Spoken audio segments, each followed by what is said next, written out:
Sezno. Today I'm going to give some valid criticisms of Nirvana. I made a video a little while back about how if you're an artist, you ought to have strong opinions, and you ought to be able to talk critically about the artists that you love. So today I'm going to talk about Nirvana. As a disclaimer, I love Nirvana. They are possibly my favorite band of all time. And I see my discovery of them at 12 as being a fundamental moment in terms of the long-term repercussions it had to making me who I am today. I'm riddled with cliches. But as a fan of Nirvana, I could attest that there's a great deal that you could criticize about their music. I have brought up 5 different claims that I believe somebody could reasonably make to criticize the music and the legacy of Nirvana. Let us begin. Number 1, Kurt Cobain was a one-dimensional songwriter. Was Kurt Cobain a one-trick pony? I think you could argue that. Kurt had an amazing capacity for invention. He is one of the great melody writers in the history of rock. But I do think that any song of his is more impressive on a micro level than it is on a macro level. Meaning the little ideas are far more original than the shapes of the songs that they exist in. In a Nirvana song, you basically have 2, maybe 3 ideas. And these ideas are given the same narrative function relative to every song. What I mean by that is Nirvana's music is very easy to talk about in terms of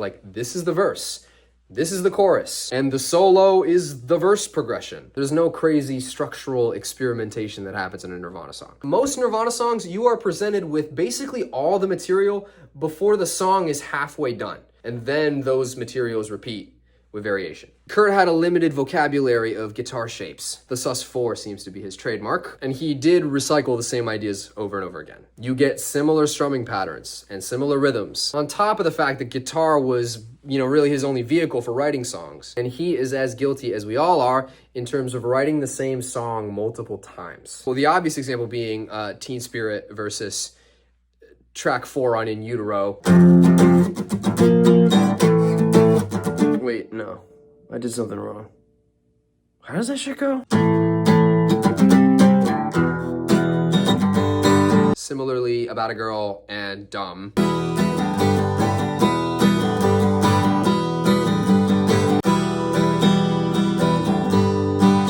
I'm just happy. Does all this objectively make him a one-trick pony? I would argue not. I think you could listen to In Utero and be amazed at the fact that there is so much variety in kind of the vibes and the kinds of songs that are there. But in terms of the general blueprint that the songs follow, Nirvana songs never deviate from that. And a Nirvana song, more or less, is predictable in terms of how they will unfold. Number 2, Kurt Cobain was not a great lyricist. I think he was a good lyricist. I don't think he was a great lyricist. He himself said that, people read too much into his words. They looked for shit that wasn't there. People were super interested in him, and so that led people to believe that everything he had to say was therefore interesting, and this is just not true. Kurt clearly had the ability to fashion a memorable line, and also the capacity to write a personal, meaningful, autobiographical song. But not every Nirvana song is that. Some of the songs don't mean shit. I mean, I don't know that for sure, I'm just guessing, but it's he did write most of the lyrics for Bleach in one night. Like I said, he does have some great lines that reveal a lot of personality. Just because you're paranoid don't mean they're not after you. There's Shakespeare levels of wisdom in that line, and I'm being completely serious. Teenage angst has paid off well, now I'm bored and old. That's one of the best first lines on an album across all the genres. There are plenty of lines that are gems like these. But he clearly fit random words to his vocal melodies. The melodies existed before the words, and his demo recordings that survive attest to this. And a lot of his lines don't really mean shit. And in my opinion, there's quite a range in the quality. He did this thing a lot where he would take 2 elements that were similar and would mix and match them. I didn't explain that properly. It's he uses dichotomies. I tried hard to have a father, but instead I had a dad. I found it hard, it's hard to find, oh well, whatever, never mind. We could plant a house, we could build a tree, I don't even care, we could have all 3. These are cool and they're memorable, but the more familiar with their music you get, the more you notice how often he did this. Is that genius, or is that kind of lazy? Surreal and broken phrases are not automatically interesting just because the person who wrote them is interesting. I think Kurt Cobain had plenty of really awkward sounding lines. There are countless formulas for pressing flowers. As my bones grew, they did hurt. I don't know. This one might ruffle some feathers. I'm on whole milk and laxatives. Yes, there's a lot of personality in that line, and only he would have written that line, but like, is that good poetry? Like, I'm not wowed by that line, It's more just like, okay. My third point, Nirvana were musically inferior to other bands of the time. This is hard to discuss because there's a lot of caveats. By definition, they get roped in with the other grunge bands who really, they had no intention of being roped in with those bands, and musically they're all really different from each other. I think among the big four, I genuinely believe like Nirvana is the easiest to understand. They're a punk band.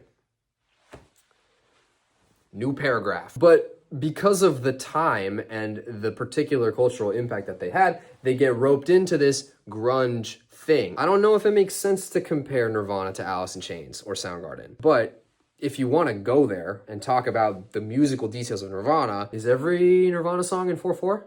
I think on the 3 albums at least. I guess If You Must is in 6/8. Across the board, that is a band that plays in 4. Doesn't seem to have occurred to them that you could play in anything besides 4. And like I said earlier, the band doesn't really do anything new in terms of like a large scale structural level for like what a rock song is and what the shape of a rock song is. They stick to it so aggressively. It's like they don't even question it. And because the sections of their songs are so easy to delineate in terms of familiar like structural tropes in rock, this is a verse, this is a chorus, light turned on again. This is a verse, this is a chorus, etc. There is a dead giveaway always when Nirvana needs to waste time in a song. And they do this on a bunch of different songs. One of the more famous is, of course, the anti-solo. I will not lie to you, I love the anti-solo. I love what it represents. I think it is closely tied into what makes them so punk. It like carries the ethos of Nirvana. I get it. Essentially what this is you take a riff or a bass line from somewhere earlier in the song, and in place of a normal solo, Kurt Cobain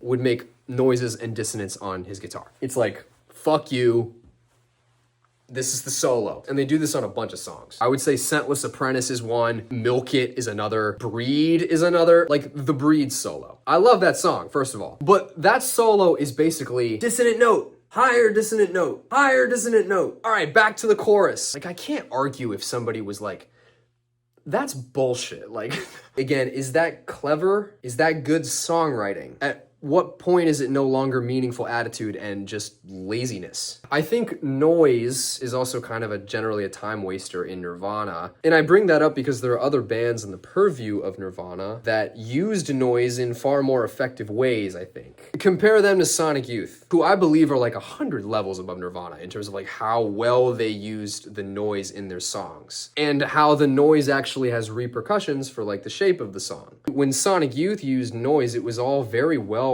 composed and very well thought out and often super nuanced in terms of like climaxes and like waxes and wanes. But if we're talking about Nirvana, you have similar ideas, but they're not as compelling. They're not as meaningful. Like the midsection in Drain You. I'm not convinced that anything actually happens in that section. I'm not saying it's bad. I'm not saying it's like not worth listening to, but it's like, what are the ideas that are in there? It feels to me like it's a time waster. It fills the role of something that could be a more nuanced musical passage, and they just kind of like make noise to fill out that space between the second chorus and the third verse, which I might add is the first verse again. And I think you can make an argument that in some ways Nirvana was sloppy. Their lack of refinement is like part of the point, but it does have artistic consequences ultimately. Number 4, Nirvana did nothing new.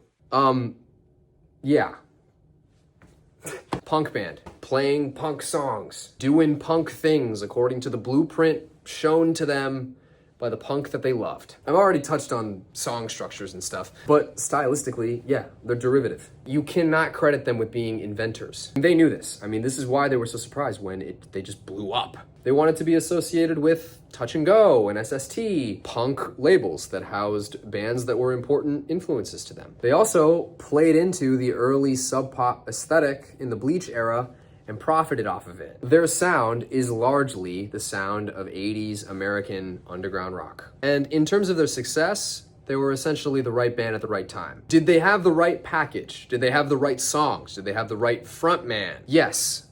but they didn't invent really anything about what they were. In signing to the label that made them famous, DGC, they followed in the footsteps of Sonic Youth, a similar band. Oh, and to say nothing of Soft, Loud, Soft, the fucking whole thing about Nirvana, Kurt admitted he took that from the Pixies. Like, when Nirvana had the money to make In Utero, they deliberately sought out the guy who recorded the first Pixies album because they wanted a specific sound that already existed in the music of other bands. There are some bands whose legacy is that they were inventors. Nirvana's not in that category. And this brings me to number 5. In a different timeline, Nirvana are not as highly regarded. This is the toughest to talk about because you can't really work with facts. It's conjecture, mainly, about the nature of their legacy and how it would be today, basically if Kurt had never died. Kurt's death is a lot of why we interact with Nirvana the way that we do. We listen to Nirvana and we hate the fact that we didn't get to see the whole career. But if we imagine a situation in which Nirvana never stopped, we probably only got to see the good days of Nirvana,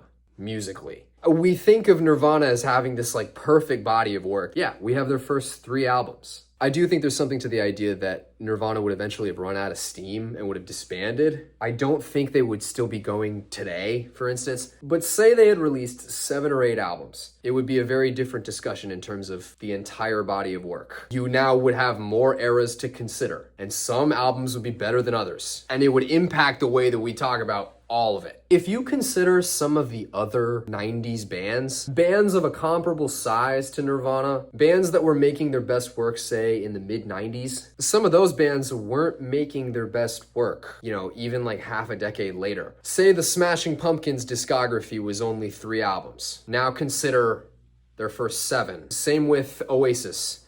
Consider their first 3, then consider 7. The fact that those bands continued and kind of eventually ran out of steam, this has harmed their claims to be in like the uppermost echelon of rock history. And I do think that Nirvana is kind of there. I think people have put Nirvana there. But this is largely because we never got their bad albums. What reason do we have to believe that Nirvana would be exempt from like a horrible 2006 album? You could argue that they were running out of ideas, even before Kurt passed. There are those Michael Stipe quotes about how Kurt maybe envisioned an acoustic album for Nirvana in the future, like a studio album, and that Unplugged is kind of like the closest thing that we have to that. That would have been awesome. But I think according to their rock formula as established on the 3 albums of theirs that we have, In Utero is a masterpiece, in my opinion. But relative to their early music, I could see how that album could raise questions about how many ideas would they have on a 4th album like this? What have we not heard before from Nirvana? And also, Kurt's voice was going. And I brought up Oasis earlier because I think that forms a really interesting comparison. I think Kurt and Liam are similar. They both had very sweet, powerful voices in their early 20s, but neither of them took care of their voices and pushed them too hard in live performances and essentially lost that sweetness. With Kurt, that story cuts off before it becomes a narrative. With Liam, you get to see that whole life and death. You get the Kermit the Frog era of his voice. And undeniably, in Oasis's case, there's repercussions in the music. Like a later Oasis album, it doesn't sound the same because Liam's voice doesn't sound the same. And I'm not saying that Kurt's voice sounded terrible by, late 93, early 94, but like compare these 2 versions of the intro of Drain You. Halloween 91. One baby to another says I'm not gonna met you. Do you hear the sweetness with which he says, to baby to? But compare that with their final TV appearance in early 94. This is 2.5 years later. One baby to another said I'm not gonna met you. And I get that Kurt's physical health is a component to consider here. But the fact is that even by 94, it's not the same voice. And the music would have changed greatly as a result. Maybe we would be talking about Kurt Cobain's voice in 1991 the way that people talk about Liam Gallagher's voice in 1995. It's not what it used to be, but you had to be there and it was magic. Those are what I think are valid criticisms of Nirvana. Do you agree? Do you disagree? Both are welcome. Are there any other bands that you want me to do this for? Anyway, if you made it this far, thank you for watching. Like, comment, sub. Bye.